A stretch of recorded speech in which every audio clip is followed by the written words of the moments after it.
Selamat datang di channel Novel Official. Sebelum kalian mendengarkan novel Pesona Pujaan Hati, jangan lupa like, share, and subscribe. Kalau tidak kusentil jantung kalian. Hehehehe. Tanpa lama-lama lagi langsung saja kita masuk di alur cerita novelnya. Bab 4391. Charlie menyesali kematian Dunchan. Meskipun Dunchan menyelidiki istana Wanlong, dia orang yang bertanggung jawab. Dia menjadi polisi selama bertahun-tahun, dan reputasinya sangat bagus. Dia seharusnya tidak berakhir seperti ini. Hanya saja kematian itu seperti lampu yang padam. Pada titik ini, masalahnya berada di luar kemampuan Charlie. Bahkan jika dia ingin menyelamatkan Dunchan, dia tidak punya pilihan. Hanya dapat dikatakan bahwa dia ditakdirkan mengalami bencana yang tidak dapat dia hindari. Tetapi pada saat ini, Charlie samar-samar merasa ada semacam fluktuasi di tubuh Dunchan. Oleh karena itu, Charlie segera melepaskan lebih banyak energi spiritual untuk menyelidiki. Dia terkejut menemukan bahwa otak Dunchan belum mati total. Mungkin butuh 2 atau 3 menit untuk benar-benar menghilangkan oksigen otak Dunchan. Atau mungkin keinginan Dunchan untuk bertahan hidup terlalu kuat, membuat otaknya bertahan hingga sekarang. Singkatnya, otaknya masih menyimpan sinar kehidupan terakhir. Namun, tubuhnya hampir hancur total. Charlie tidak memiliki kemampuan untuk menghidupkannya kembali. Tiba-tiba, sebuah pikiran melintas di hati Charlie. Saat itu, Charlie juga merasa kasihan pada ayah Nanako, Yahiko Ito, setelah kakinya diamputasi. Namun, sayang sekali, Charlie tidak memiliki cara untuk membuat anggota tubuh yang terputus tumbuh kembali. Anggota tubuh yang terputus tidak dapat beregenerasi, dan organ lain yang telah rusak total secara alami tidak dapat beregenerasi. Tetapi, dalam buku apokaliptik tercatat dengan jelas ada sejenis ramuan yang dapat meregenerasi organ. Tingkat ramuan semacam ini bahkan lebih tinggi daripada ramuan pil penguat. Dapat mengembalikan pertumbuhan semua organ tubuh kecuali otak. Jika ramuan ini dapat disempurnakan, kaki Yahiko Ito yang diamputasi dapat tumbuh kembali dan pulih sepenuhnya. Oleh karena itu, dengan obat ini, tubuh Dunchan seharusnya dapat terlahir kembali. Namun, tubuh Dunchan rusak parah. Kematian otaknya diperkirakan terjadi dalam beberapa menit. Dalam beberapa menit, mustahil bagi Charlie menyempurnakan ramuan semacam itu. Jangan katakan bahwa dia tidak cukup kuat sekarang. Bahkan jika dia cukup kuat, dia tidak tahu berapa lama untuk mengumpulkan bahan obatnya. Dan Dunchan tidak seperti Yahiko. Meski kakinya sudah diamputasi, dia masih bisa hidup di kursi roda sampai dia memurnikan ramuan ini. Oleh karena itu, jika benar-benar ingin menyelamatkan Dunchan, dia harus menggunakan energi spiritual untuk melindungi otaknya dan tubuhnya yang hancur parah. Agar otaknya bisa bertahan dan tubuhnya tidak membusuk. Dengan begitu, kondisi fisiknya saat ini bisa terjaga. Namun, aura Charlie tidak ada habisnya. Mempertahankan tubuh yang rusak seperti itu hanyalah jurang maut. Masih mungkin mempertahankannya selama 1 atau 2 hari. Atau sebulan atau 2 bulan. Namun tidak mungkin mempertahankannya selama 1 tahun, 2 tahun atau bahkan lebih lama. Kecuali dia menjaga tubuhnya sepanjang hari dan mengisi kembali energi spiritualnya setiap beberapa hari. Masih mustahil orang ini bisa bertahan hidup. Memikirkan hal ini, Charlie hampir menyerah. Mungkin, ini memang sudah menjadi malapetaka Dunchan. Namun, ketika dia memikirkan percakapan yang dia dengar antara Dunchan dan kakeknya di dalam ruang VIP, Charlie merasa sangat menyesal. Saat ini, Charlie tiba-tiba memikirkan rencana yang sangat layak. Meskipun rencana ini agak radikal, sedikit berisiko, dan sedikit tidak dibatasi, dapat meninggalkan secercah kehidupan bagi Dunchan. Jadi, dia berhenti sebentar, dan berkata kepada keluarga Aker, situasi di luar sangat berdarah. Kalian tidak boleh meninggalkan ruangan ini sebelum pertunjukan selesai. Selain itu, setelah kalian meninggalkan pintu ini, jangan beritahu siapapun apa yang terjadi hari ini. Kaiden berkata dengan sangat bingung saat ini. Dermawan, begitu banyak orang meninggal malam ini. Dan ada juga seorang detektif Tiongkok terkenal. Bagaimana masalah ini bisa disembunyikan? Charlie berkata dengan tenang. Kamu tidak perlu khawatir. Aku akan mengurusnya. Charlie memikirkan sesuatu. Dan berkata kepada Christian lagi. Saya akan meminta seseorang mengambil jenazah teman Anda untuk penguburan yang bermartabat. Namun Anda tidak boleh mengungkapkan kematiannya ke dunia luar. Setidaknya belum. Christian berkata tanpa sadar. Saya ingin memberikan penjelasan kepada istri dan anak-anaknya. Charlie berkata dengan ringan. Katakan saja dia menghilang. Katakan dia kawin lari dengan seseorang. Atau katana dia melemparkan dirinya ke laut. Bagaimanapun juga, jangan beritahu siapapun dia meninggal malam ini. Adapun istri dan anak-anaknya, apakah mereka percaya padamu atau tidak, ini masalahmu. Kamu harus mencari solusinya. Bab 4392. Christian merasa sedih mendengar perintah dingin dari Charlie. Dunchan adalah sahabat baik yang tumbuh bersamanya sejak dia masih kecil. Hari ini, sahabat baiknya meninggal karena urusannya. Dan dia bahkan tidak bisa memberitahu keluarganya tentang kematiannya. Bagaimana dia bisa menerimanya? Namun, dia bukan anak berusia 3 tahun itu. Atau bayi raksasa yang belum pernah mengalami pemukulan masyarakat. Dia tahu bahwa situasi saat ini di luar kendalinya. Bisa bertahan sudah merupakan keberuntungan terbesar.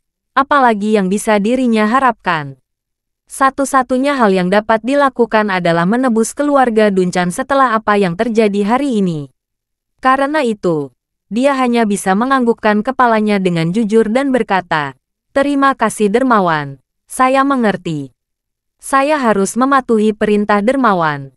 Alasan Charlie menggunakan nada yang tidak perlu dipertanyakan lagi adalah untuk memotong pikiran lain Christian dan memintanya melakukan apa yang diinginkannya. Melihat dia telah menerima kenyataan saat ini, dia menutup pintu dengan sangat sederhana. Setelah itu, dia mengeluarkan ponselnya dan menelepon porter sambil berjalan menuju pintu masuk lift. Begitu telepon tersambung, terdengar suara porter. "Tuan Wade, apa pesanan Anda?" Charlie bertanya kepadanya. "Porter, kamu atur semua tentara yang tinggal di New York untuk datang ke tempat pertunjukan Nona Golding. Baru saja, lebih dari 20 militan datang ke sini menyerang keluarga Aker. Mereka ingin membunuh semua keluarga Aker.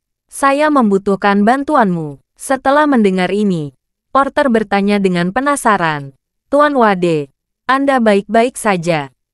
"Aku baik-baik saja," Charlie berkata dengan acuh tak acuh. "Hanya saja ada terlalu banyak mayat. Sulit menanganinya sendirian." Porter berkata, "Bawahan akan membawa orang ke sana." Charlie bertanya dengan rasa ingin tahu. "Apakah kamu sudah meninggalkan New York?" Porter berkata, "Tuan Wade, saya belum pergi.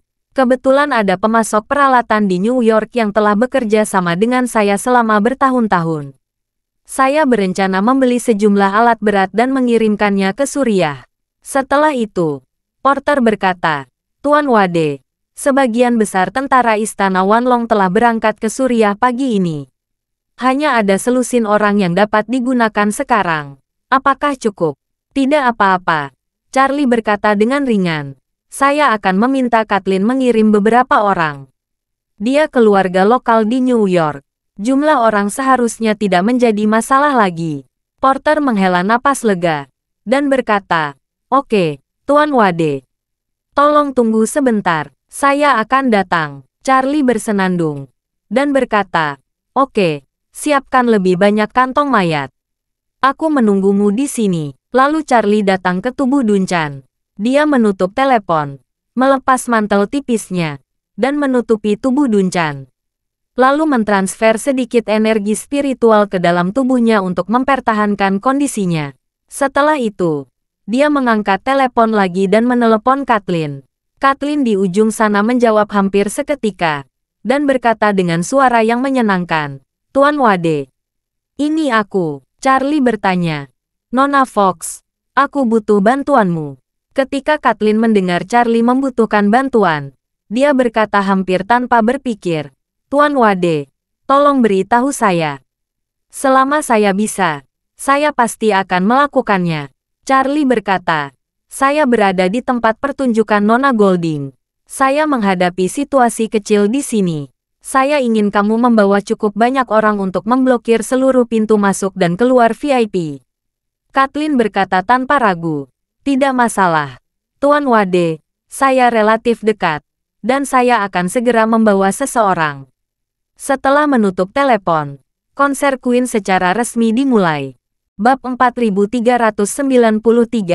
Queen, yang sama sekali tidak tahu apa yang terjadi, muncul di atas panggung dengan mengenakan kostum prajurit masa depan. Seluruh penggemar di antara penonton berteriak kegirangan. Melihat pertunjukan dimulai dengan normal, Charlie menghela napas lega. Untuk urusan malam ini, solusi terbaik adalah memanfaatkan penampilan hiburan normal untuk menciptakan kekacauan. Agar tidak menarik perhatian dunia luar, apalagi menarik perhatian polisi. Jika tidak, begitu ketakutan yang dipicu, puluhan ribu orang akan berkerumun dan melarikan diri, menyebabkan kekacauan. Tidak diketahui berapa banyak orang yang akan mati. Selama adegan dapat diselesaikan, minta Dorothy mengumumkan bahwa venue akan besok. Area VIP, termasuk lantai, dinding, dan langit-langit, akan dibongkar seluruhnya. Kalau tidak, begitu banyak orang dan begitu banyak darah akan tertumpah hari ini. Bahkan jika dicuci bersih, akan ada sisa DNA di celah lantai dan di dinding. Hanya dengan mengungkap semua tempat ini tidak akan ada bukti kematiannya. 10 menit kemudian, Kathleen menggali ke tempat kejadian. Dia membawa puluhan pengawal untuk langsung memblokir pintu masuk dan keluar dari seluruh area VIP. Kemudian Kathleen naik dengan lift. Begitu pintu lift terbuka, dia melihat Charlie berdiri dan tubuh Duncan di lantai. Karena Charlie menutupi bagian atas Duncan yang terluka parah dengan pakaian dan tidak menutupi wajah Duncan, Kathleen sekilas mengenalinya dan berseru, "Tuan Wade, kamu membunuh Inspektur Lee." Charlie menahannya dan berkata dengan tenang, "Aku tidak membunuh. Pembunuhnya ada di dalam." Kathleen hampir secara tidak sadar ingin masuk dan melihat. Charlie mengulurkan tangannya di depannya dan berkata dengan ringan, "Adegan itu terlalu berdarah. Lebih baik kamu tidak melihatnya." Kathleen mengajukan tawaran dan berkata, "Tuan Wade, orang-orang saya menjaga di bawah. Saya akan memanggil mereka untuk membantu." Charlie memegangi kepalanya dan berkata, "Tidak perlu. Porter akan membawa orang-orang untuk membuang mayatnya sebentar lagi. Orang-orangmu hanya perlu membantuku menjaga pintu masuk dan keluar di sini. Termasuk pintu masuk dan menuju keluar lapangan tengah dan di belakang panggung di lantai pertama. Semuanya diblokir oleh orang-orang Istana Wanlong. Tidak ada orang lain yang diizinkan masuk, termasuk staf hiburan dan polisi New York." "Baiklah," Kathleen segera berkata dengan sungguh-sungguh, "Tuan Wade, jangan khawatir, saya akan mengaturnya sekarang." Setelah selesai berbicara, dia mengeluarkan ponselnya dan meneruskan perintah Charlie kepada pengawalnya. Kemudian, dia berkata kepada Charlie, "Tuan Wade, masih ada beberapa mayat di lobi di lantai pertama. Mereka semua ditembak mati. Mereka terlihat seperti anggota staf." Charlie mengangguk dan berkata, "Pihak lain telah membunuh semuanya. Mereka pasti membunuh siapapun yang mereka temui." Kathleen bertanya, "Tuan Wade, apakah orang-orang ini mengejarmu?" Charlie menggelengkan kepalanya dan berkata, "Mereka mengejar keluarga Aker. Seluruh keluarga Aker ada di sini sedang menonton pertunjukan." Mata Kathleen melebar, dan dia berkata, "Kakek nenekmu semua ada di sini?" "Ya," Kathleen buru-buru bertanya, "kalau begitu, apakah mereka baik-baik saja?" Charlie berkata, "Baiklah, mereka ketakutan dan masih berada di dalam ruangan." Kathleen bertanya dengan suara rendah, "Lalu, apakah mereka mengenalimu?" Dari sudut pandang Kathleen, kekuatan komprehensif Charlie saat ini pada dasarnya telah mencapai puncaknya. Jika dia bisa mendekati keluarga kakek neneknya, maka tidak ada yang bisa menandinginya. "Tidak," Charlie tersenyum ringan dan berkata, "Untungnya, aku punya ide. Merusak semua lampu di koridor. Mereka seharusnya tidak bisa melihatku dengan jelas." Kathleen tampak terkejut dan berseru, Tuan Wade, meskipun masalahnya sangat berbahaya, ini adalah kesempatan yang sangat baik untuk bertemu satu sama lain. Mengapa kamu tidak mengambil kesempatan ini dan mengendarai perahu sepanjang jalan? Charlie mengamati dirinya sendiri dan menghela napas. Saya tidak ingin mengemudikan perahu mengikuti arus. Saya ingin menahan perahu dan bahkan membuat perahu pergi ke hulu. Bab 4394. Melawan arus. Kathleen semakin terkejut saat mendengar kata-kata Charlie. Dia tidak mengerti mengapa Charlie begitu menolak mengakui kakeknya sendiri. Pada saat ini, Kathleen menerima telepon. Orang di telepon berkata, Nona, Tuan Waldron dari Istana Wanlong telah tiba dan membawa orang masuk. Aku mengerti. Kathleen menjawab dan berkata kepada Charlie, Tuan Wade, Tuan Waldron ada di sini. Saat dia berbicara, lampu indikator kedua elevator berkedip. Setelah beberapa saat, pintu kedua elevator terbuka. Porter keluar dengan lebih dari 10 tentara Istana Wanlong. Melihat Charlie, Porter memimpin dan menangkupkan tangannya. Tuan Wade, saya terlambat. Semua prajurit segera menangkupkan tangan dan berkata serempak, bawahan terlambat. Charlie berkata dengan tenang, kalian semua datang ke sini dengan cepat. Porter buru-buru bertanya, Tuan Wade, bagaimana masalahnya sekarang? Apa yang ingin Anda lakukan, bawahan? Charlie membuka mulutnya dan berkata, ada seorang penyerang dengan anggota tubuh yang patah yang masih hidup. Saya ingin membawanya pergi. Saya memiliki sesuatu untuk ditanyakan kepadanya. Orang-orang di dalam sudah mati. Kamu membawa orang itu pergi dan membawa semua mayat itu. Tangani mereka dengan benar. Bersihkan darah dan bekas peluru. Ekspresi Porter menjadi dingin. Dan dia dengan cepat berkata, kalau begitu kami tangani sekarang. Kemudian, dia langsung mengarahkan pasukannya ke koridor. Koridor itu gelap gulata. Tetapi Porter adalah prajurit bintang 8. Dengan kekuatan luar biasa. Bahkan dengan cahaya redup, dia dapat melihat dengan sangat jelas. Ketika dia melihat pemandangan itu, dia terkejut. Dia bisa dianggap telah berjanji untuk keluar dari kematian. Tapi ini adalah pertama kalinya dia melihat pemandangan berdarah seperti itu. Prajurit Istana Wanlong lainnya tidak bisa menyembunyikan kengerian mereka. Bau darah yang kuat membuat semua orang merasa sedikit tidak nyaman secara fisik. Porter adalah orang pertama yang sadar kembali. Dia berkata dengan suara dingin, siapkan kantong mayat. Kemasi semua yang mati. Baiklah. Semua orang mengangguk lagi dan lagi. Segera mengeluarkan kantong mayat hitam tebal dari saku mereka. Dan mulai membereskan mayat. Saat satu demi satu mayat dimasukkan ke dalam kantong, Porter menjadi semakin terkejut. Yang mengejutkannya bukanlah para penyerang yang kakinya dipotong oleh Charlie dan bunuh diri dengan meminum racun. Tetapi 4 master seni bela diri dengan dasar pemikiran yang sangat tinggi. Keempat master seni bela diri ini ditembak tanpa bisa dikenali. Tidak berlebihan untuk mengatakan bahwa masing-masing dari mereka memiliki setidaknya 30 hingga 40 lubang peluru di tubuh mereka.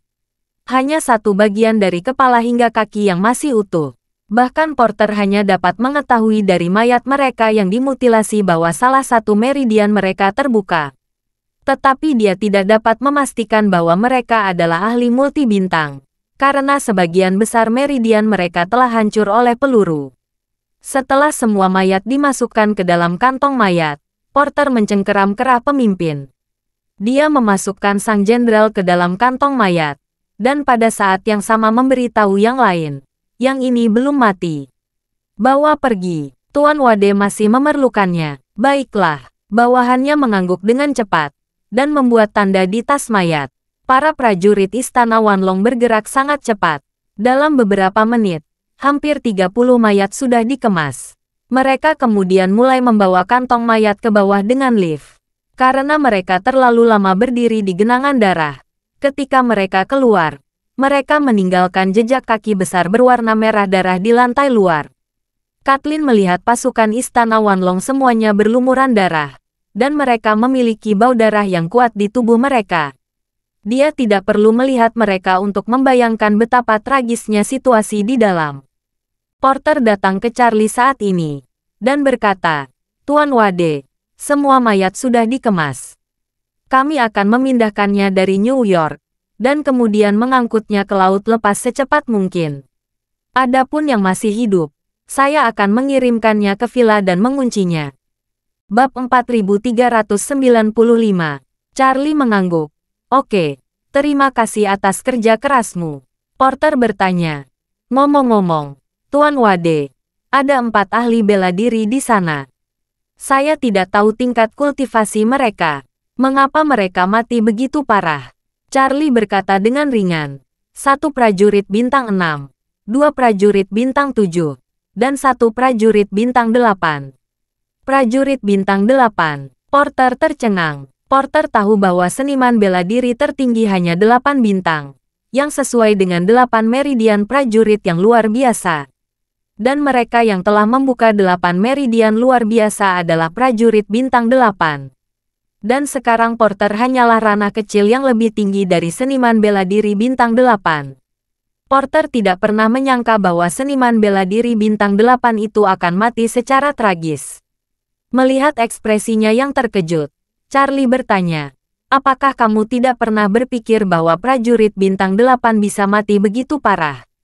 Bahkan bisa dihancurkan. Ya, Porter berkata dengan tidak bisa dimengerti. Sejujurnya, Tuan Wade, saya tidak tahu mengapa keempat orang ini bisa mati begitu menyedihkan. Mereka sabgat kuat. Seharusnya sulit bagi orang biasa untuk mendekat. Mereka adalah pengawal. Seharusnya memiliki rasa pencegahan yang kuat. Mereka tidak boleh memberi kesempatan kepada pihak lain untuk mendekat dan menembak. Charlie berkata dengan dingin. Porter, ini adalah kesombongan seorang prajurit di tulangmu. Kamu selalu berpikir bahwa prajurit itu sangat kuat. Kamu tidak pernah berpikir bahwa prajurit juga memiliki banyak kekurangan. Lalu Charlie bertanya kepadanya, jika lebih dari 20 orang tiba-tiba muncul di ujung koridor ini tanpa tempat untuk bersembunyi dan menembak membabi buta, menurutmu berapa banyak putaran yang dapat kamu selamatkan? Porter berkata dengan serius, saya pikir seharusnya mereka bisa mengetahui ada penyerang sebelum mereka muncul. Lagi pula, mereka bukan prajurit bintang 8, dan tidak mungkin menyembunyikan aura dan gerakan mereka. Charlie bertanya lagi, lalu bagaimana jika pihak lain memanfaatkan awal pertunjukan dan suara di luar penuh dengan ledakan dan raungan perang antariksa? Apakah kamu masih bisa merasakan napas dan gerakan pihak lain? Ini ekspresi Porter menjadi dingin. Dia berkata dengan malu, kalau begitu, aku juga tidak bisa melakukannya. Charlie bertanya lagi, jika ada lebih dari 20 orang tiba-tiba muncul dan menggunakan senjata api modern yang kuat untuk menembakkan 6 atau 700 peluru dalam beberapa detik, apakah kamu bisa menghentikan mereka? Ini, ekspresi Porter menjadi semakin ngeri. Dia tertegun sejenak, lalu menggelengkan kepalanya dan berkata, jika 6 atau 700 peluru ditembakkan dalam beberapa detik, aku tidak bisa mengelak. Charlie berkata, saya tidak tahu apakah kamu melihat detail senjata api yang mereka gunakan. Klip yang dimasukkan di bawah setiap senjata juga diikat dengan selotip dengan arah yang berlawanan. Setelah peluru habis, kamu hanya perlu menarik keluar klipnya, masukkan ke belakang, dan setelah 2 atau 3 detik, kamu dapat menembakkan 6 atau 700 peluru.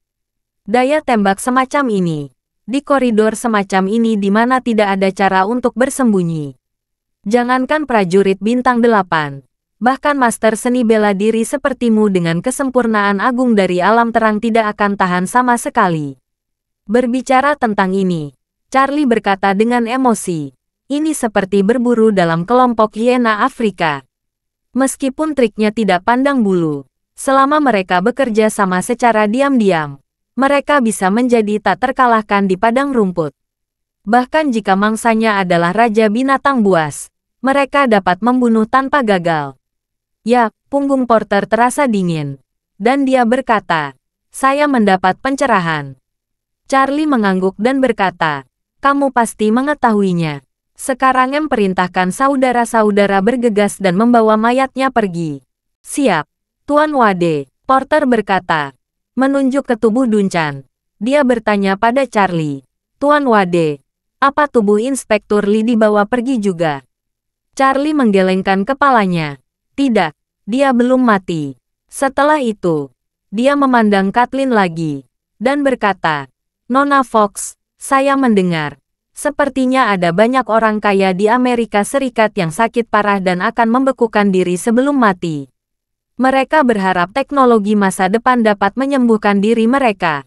Apakah ada hal seperti itu? Kathleen berkata, Tuan Wade, situasi seperti ini cukup umum. Pada dasarnya, setiap orang kaya memiliki investasinya sendiri di pusat pembekuan. Setelah menghabiskan semua metode medis modern, mereka tidak dapat melanjutkan pernyataannya. Mereka membekukan diri sendiri, yang disebut rencana hibernasi masa depan di kalangan kaya. Berharap bisa bangkit kembali suatu hari nanti. Kathleen melanjutkan, menggunakan nitrogen cair di pusat pembekuan dapat menjaga suhu tubuh manusia sekitar 200 derajat di bawah nol. Banyak eksperimen biologis telah dilakukan sebelumnya, dan semuanya gagal tanpa kecuali. Kebangkitan makhluk beku, semua orang juga menganggapnya sebagai harapan terakhir yang luar biasa. Charlie bertanya padanya, apakah keluarga Fox memiliki pusat beku semacam ini? Ya, Kathleen mengangguk dan berkata, kakek berinvestasi 10 tahun yang lalu, dan masih beroperasi. Charlie mengangguk, menunjuk ke arah Duncan, dan berkata kepada Kathleen, kalau begitu kamu bisa membuat pengaturan dan mengirimnya untuk dibekukan. Bab 4396, Tuan Wade, kamu meminta saya membekukan Detektif Lee. Kathleen tercengang oleh kata-kata Charlie, dan tidak tahu bagaimana harus menanggapi untuk sementara waktu. Charlie menerima begitu saja dan berkata, tadi kamu bilang ada pusat pembekuan. Membawa tubuhnya dan membekukannya bukan masalah bagimu, kan? Melihat Charlie mengatakannya dengan sangat mudah, Kathleen mau tidak mau mengingatkan, Tuan Wade, sejauh ini, teknologi pembekuan tubuh manusia hanyalah sebuah konsep ilmiah. Meskipun konsep ini telah dikemukakan oleh para ilmuwan puluhan tahun yang lalu, namun hingga saat ini masih belum ada kisah sukses. Saat dia mengatakan itu, Kathleen tidak bisa menahan diri untuk tidak melihat Duncan yang tergeletak di lantai, dan melanjutkan, Tuan Wade, izinkan saya terus terang. Dengan metode ilmiah saat ini, tidak mungkin seseorang bisa hidup kembali setelah dibekukan. Charlie melambaikan tangannya. Kamu tidak perlu khawatir tentang ini. Bekukan saja dulu. Alasan Charlie mengirim Duncan ke pusat pembekuan adalah karena dia juga memiliki kemampuan untuk menjaga tubuh Duncan tetap hidup. Membekukannya dapat mempertahankan status quo-nya secara maksimal. Karena dia dibekukan pada suhu minus 100 atau 200 derajat. Reiki yang dibutuhkan untuk mempertahankan tubuhnya juga akan sangat berkurang ke tingkat yang sangat rendah. Dengan cara ini, Charlie hanya perlu mengkonsumsi sedikit energi spiritual untuk melindungi tubuh Duncan, dan kemudian membiarkan energi spiritual dibekukan bersamanya. Ini setidaknya dapat memastikan bahwa dia tidak akan berubah dalam beberapa tahun. Namun, Charlie tidak bisa menjelaskan hal semacam ini dengan jelas kepada Kathleen. Dia hanya bisa dengan keras kepala memintanya untuk mengikuti perintah. Melihat Charlie telah membuat keputusan, Kathleen tidak mengatakan apa-apa lagi untuk menghormatinya. Dia segera menghubungi kakeknya dan memintanya untuk secara pribadi memerintahkan orang yang bertanggung jawab atas pusat pembekuan untuk datang dan menjemput Duncan. Setelah berkomunikasi dengan kakeknya, Kathleen berkata kepada Charlie, "Jangan khawatir, Tuan Wade." Kakek bilang, pusat pembekuan akan datang menjemput Inspektur Lee dalam 15 menit. Oke, Charlie mengangguk, dan berkata, aku akan menyerahkan orang ini padamu. Harap diingat, jangan membocorkan informasi apapun ke dunia luar. Jangan khawatir, Kathleen berkata dengan tegas. Tingkat kerahasiaan di pusat pembekuan selalu sangat tinggi, dan tidak ada informasi yang akan bocor. Charlie berkata, itu bagus.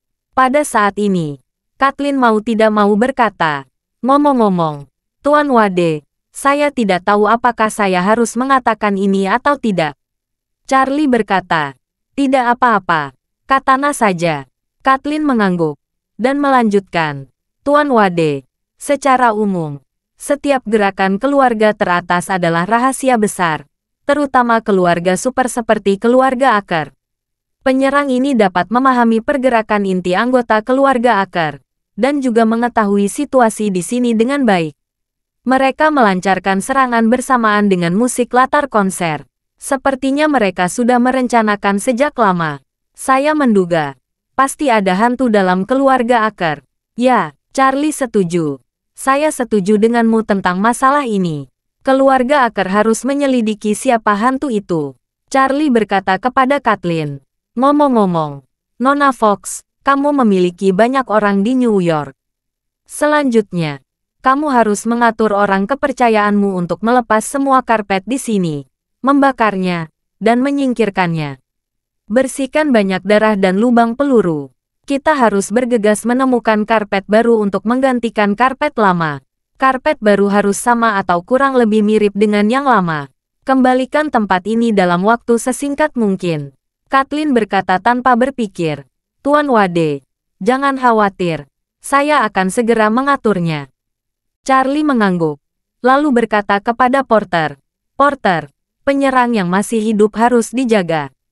Tidak boleh dibiarkan bunuh diri, apalagi dibawa pergi. Aku akan menginterogasi dia, Porter berseru. Baiklah, Tuan Wade, saya akan mengurusnya secara pribadi, dan tidak akan pernah ada kecelakaan. Oke, Charlie mengangguk dan berkata, pergi ke villa dan tunggu aku. Aku akan pergi ke sana malam ini juga. Porter mengepalkan tinjunya dan berkata, baiklah, Tuan Wade, kalau begitu saya akan pergi dulu. Setelah Porter pergi, Kathleen pun segera memerintahkan bawahannya untuk segera menyiapkan sejumlah besar alat dan bersiap memasuki arena untuk membereskan semuanya. Bab 4397. Menurut permintaan Kathleen, bawahannya akan melepas semua karpet, lalu memasukkan karpet ke dalam kantong tertutup dan mengemasnya untuk dibakar. Sementara orang-orang ini sedang membersihkan karpet, kelompok lain segera mengirimkan sejumlah peralatan penerangan, bahan bangunan, persediaan pembersih, dan pompa air. Setelah itu, beberapa orang yang mahir dalam sirkuit listrik mulai mengganti lampu sorot untuk penerangan. Sebagian orang segera menggunakan strip penahan air dan styrofoam untuk mengelilingi seluruh koridor dengan ketinggian sekitar 10 cm menjadi kolam kedap air. Kemudian menggunakan pistol air bertekanan tinggi seperti yang digunakan petugas pemadam kebakaran dengan bahan pembersih yang kuat untuk membersihkan darah di lorong. Dan air yang kotor langsung dipompa ke saluran pembuangan kamar mandi. Segera, lampu di koridor pulih sepenuhnya. Dan ketika konsentrasi darah di kolam menjadi semakin lemah dengan mata telanjang, bau darah di koridor dengan cepat menghilang hingga 90%. Pada saat yang sama, gelombang orang lain diam-diam berurusan dengan lubang peluru yang tersisa di dinding. Setelah mereka mengeluarkan hulu ledak satu persatu, mereka menghaluskan dinding yang rusak dengan dempul yang cepat kering.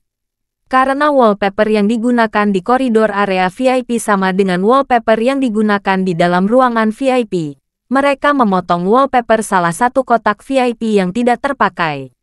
Lalu mengisinya sepotong demi sepotong sesuai dengan desain dan warnanya, dan merapikan sambungannya. Tidak mungkin untuk melihat ada yang salah. Setelah itu, anak buah Kathleen menyemprot seluruh koridor lagi dengan disinfektan dengan bau menyengat tertentu. Lalu mengeringkannya dengan beberapa pengering udara panas berkekuatan tinggi. Karena setiap orang memiliki pembagian kerja yang jelas dan bekerja sama secara diam-diam, hanya butuh waktu kurang dari setengah jam untuk menyelesaikan semua ini. Pada saat ini, sekelompok bawahan Kathleen lainnya melaju dengan truk kargo. Sejak gelombang pertama mulai membersihkan karpet, mereka segera membawa karpet baru dari toko dekorasi yang dioperasikan sendiri oleh keluarga Fox. Meski karpet ini tidak satu merek dengan yang lama, warna dan teksturnya 80% serupa. Selain truk barang, ada beberapa pekerja yang tidak tahu apa-apa. Ketika mereka datang ke sini, mereka tidak tahu bahwa baru saja ada kasus penembakan yang tragis di sini. Apalagi hampir 30 orang meninggal di sini. Yang mereka tahu adalah, supervisor mereka membayar mereka 5 kali lipat gaji per jam untuk membersihkan tempat itu secepat mungkin. Oleh karena itu, semua orang bekerja sama untuk melapisi seluruh area VIP dengan karpet baru dalam waktu tercepat. Pada saat para pekerja ini mundur, tidak ada jejak pertempuran sengit di seluruh koridor. Selain bau samar disinfektan dan bau karpet baru, hampir tidak ada bau darah yang tercium. Pada saat ini, bawahan Kathleen melaporkan, "Ketua, ada seorang wanita bernama Dorothy Chen yang bersikeras naik. Dia bilang dia orang yang bertanggung jawab di sini, dan dia bahkan mempertanyakan identitas saya dan mengancam memanggil polisi. Situasi terkendali. Apa yang harus dilakukan selanjutnya?"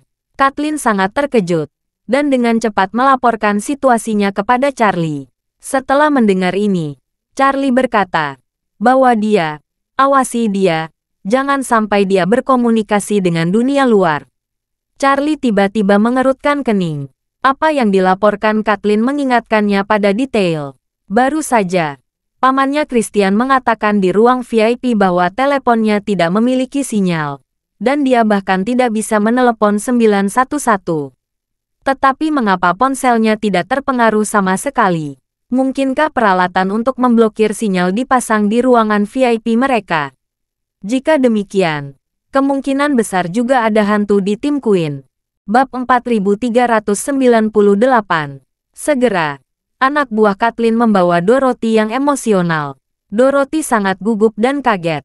Dia tidak tahu apa yang dilakukan orang-orang ini, dan mereka bahkan menguasai seluruh area VIP tanpa bersuara. Bahkan stafnya sendiri menghilang tanpa jejak, yang membuatnya merasa sedikit tidak enak. Namun, ketika dia melihat Charlie, kegugupannya langsung mereda. Dia langsung bertanya, "Tuan Wade, apa yang terjadi? Apakah mereka orang-orangmu?" Charlie melirik Kathleen, dan berkata dengan tenang, "Mereka dibawa oleh Nona Fox. Saya yang mengundang mereka untuk membantu." Dorothy bertanya dengan heran. Ada sesuatu yang terjadi. Charlie tidak menjawab, tetapi bertanya dengan waspada. "Siapa saja yang tahu keluarga Aker ada di sini malam ini?" "Tidak ada," Dorothy menjawab. "Kecuali Queen dan aku. Tidak ada orang lain yang tahu." Lagi pula, dia bertanya dengan gugup, "Ada apa? Apa yang terjadi?" Charlie berkata dengan dingin, "Para bandit baru saja menyerang keluarga Aker."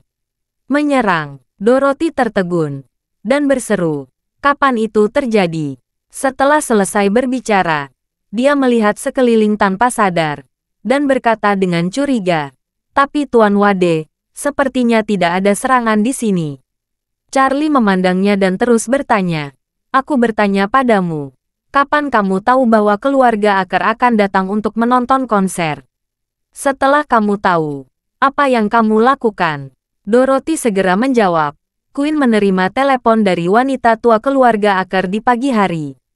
Mengetahui mereka akan datang menonton pertunjukan, Queen segera menelepon Tuan Wade untuk mengonfirmasi. Setelah kamu setuju, kami mengatur ruang VIP keluarga Aker di sebelah ruangmu." Charlie bertanya lagi, "Setelah kamu dan Queen mengkonfirmasi ruangan itu, apa kamu memberi tahu orang lain tentang itu?" "Tentu saja tidak," Dorothy berseru. "Queen dan aku juga tahu identitas keluarga Aker yang luar biasa. Demi kerahasiaan mutlak, tidak satu pun dari kami memberi tahu staf manapun dari awal sampai akhir. Bahkan asisten paling terpercaya di sekitar kami pun tidak tahu." Dorothy berkata lagi, "Selain itu, untuk menjaga kerahasiaannya, Queen memindahkan lebih dari setengah staf dari sini. Dia yakin keluarga Aker pasti memiliki pengawal. Ditambah lagi kami tahu ada Tuan Wade di ruang sebelah. Queen yakin dengan kamu ada di sini, sama sekali tidak perlu menambahkan terlalu banyak staf di sini. Karena itu akan meningkatkan risiko kebocoran informasi." Karena itu, mata Dorothy membelalak, dan dia berkata, "Tuan Wade, kamu curiga saya membocorkan rahasianya?" Charlie memandangnya, dan keraguannya tentang Dorothy telah hilang. Bukan hanya karena perilaku, mata, dan ekspresi Dorothy saat ini. Tidak ada unsur kesalahan atau kebohongan. Tetapi yang lebih penting, Dorothy tahu bahwa dia ada di sini. Jika Dorothy adalah orang dalam atau Dorothy membocorkan rahasianya, maka dia bukan hanya membocorkan informasi tentang kakek nenek dan keluarganya, dia juga akan menceritakan tentang dirinya. Lagi pula, dia adalah variabel terbesar di sini malam ini. Oleh karena itu, dari titik ini saja, dapat dipastikan bahwa pengkhianat itu bukanlah Dorothy. Memikirkan hal ini, Charlie terus bertanya, seperti yang kamu katakan, sebelum keluarga Akar datang, tidak ada seorang pun kecuali kamu dan Nana yang tahu ruang VIP mana yang akan kami tempati, bukan? Itu benar, Dorothy berkata dengan tegas. Kami tidak memerintahkan orang lain untuk melakukan masalah ini. Dan setelah keluarga Akar tiba, saya sendiri yang mengantar mereka.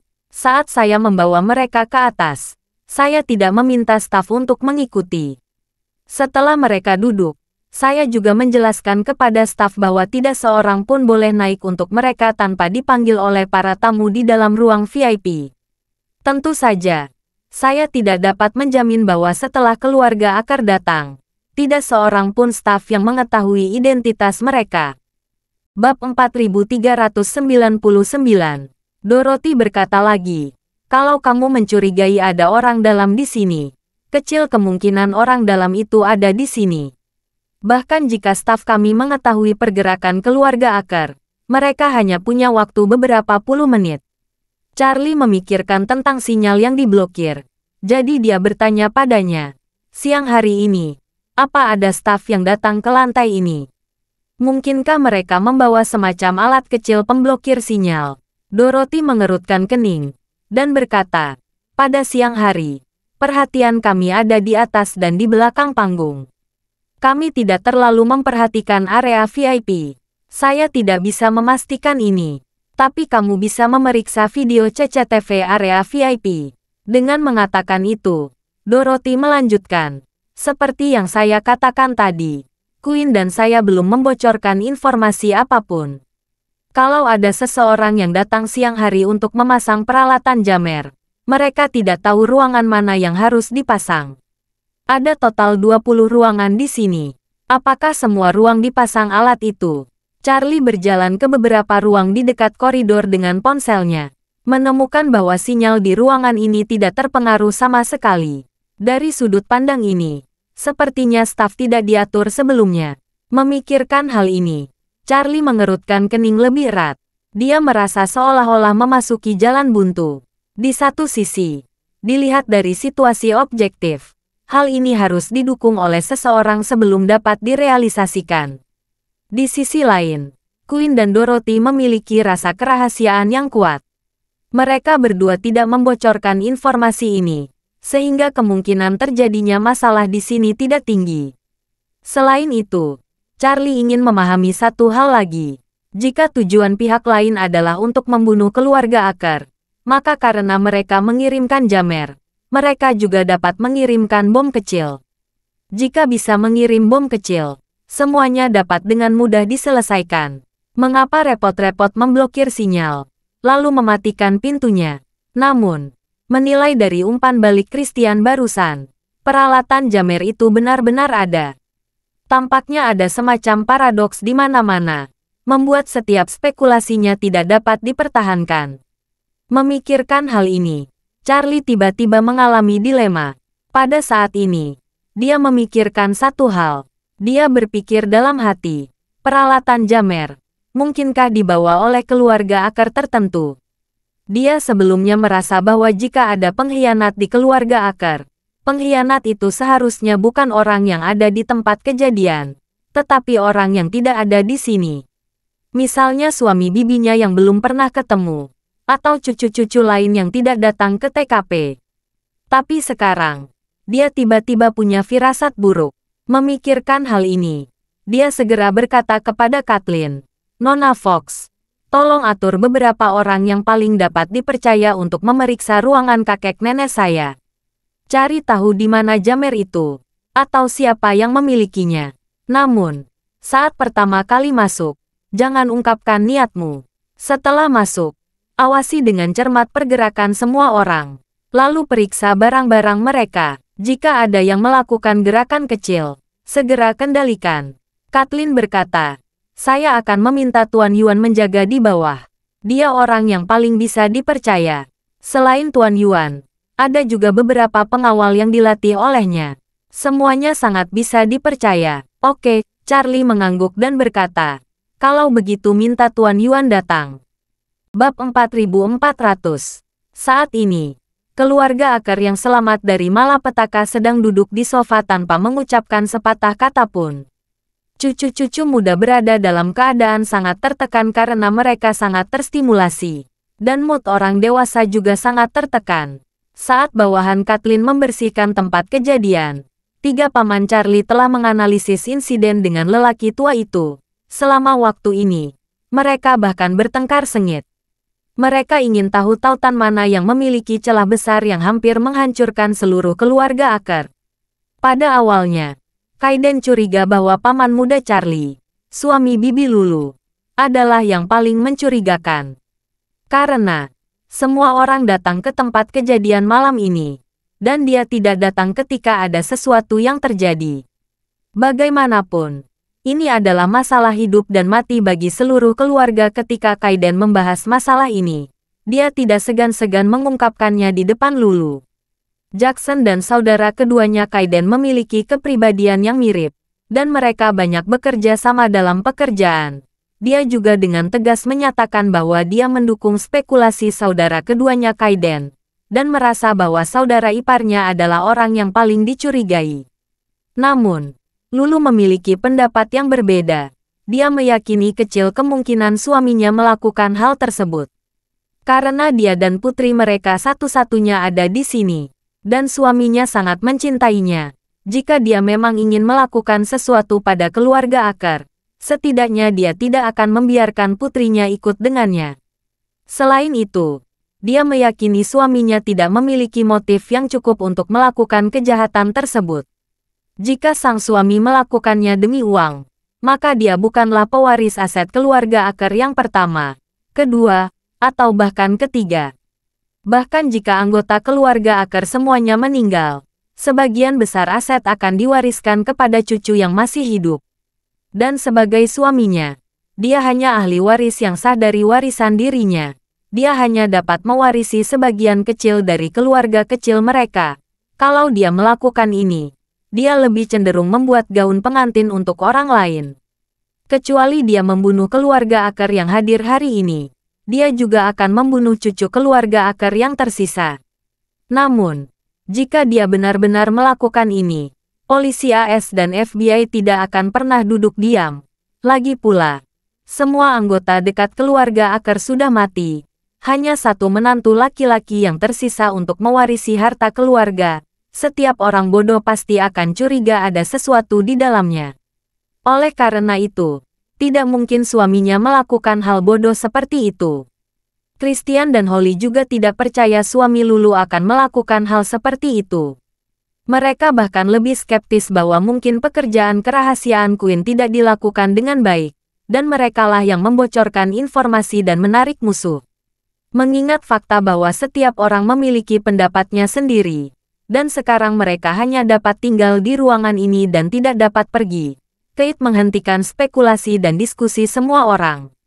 Dia meminta mereka untuk tidak membahas masalah ini lagi sampai hasil penyelidikan yang pasti diperoleh, agar tidak menimbulkan kontroversi. Jadi, semua orang terdiam. Pada saat ini, Jarvis mengetuk pintu ruangan dengan beberapa orang kepercayaan, lalu membuka pintu dan masuk. Melihat Jarvis masuk, keluarga Aker langsung menatapnya.